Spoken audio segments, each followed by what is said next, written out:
Bulgarian kadrimiz olsa ve ise Karakoç'ta değerli mesuliyeti yani teşvik yer. Sonra içinde Kore'den adamlar böyle sonra teşvikler ve suda mesela inanmaya görmediğimiz. Bunu ise sol asları yakıyla Kore'den dakikana verildi.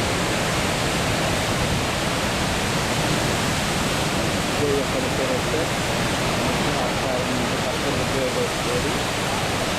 Şu Kore'nin Amerika taraflarında.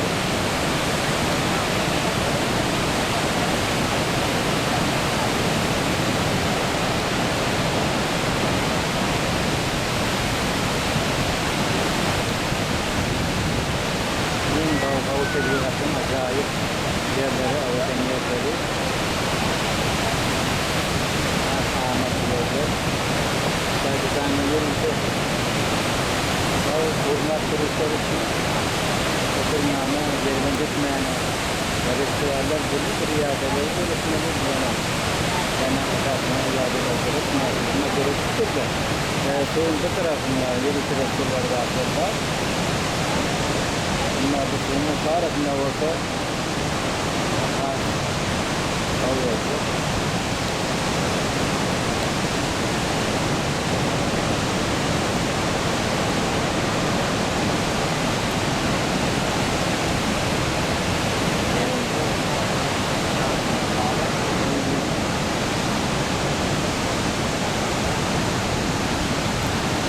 Bir de başarılı bir yerde.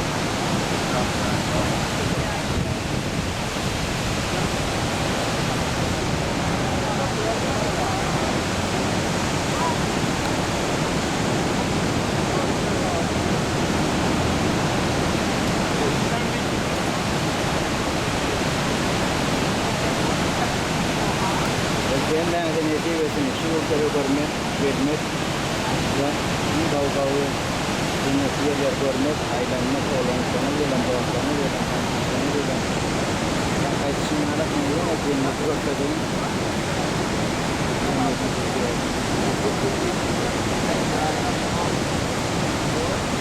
Kore'nin yerine bana adam çok. Eğer bunun için yerde adamlar gezerler. Türlü yurtlardan ya Asya değil, Afrika değil, Avrupa değil kahvaltı. Türlü yurtlardan gezerler. Bunun için yaklaşımlar.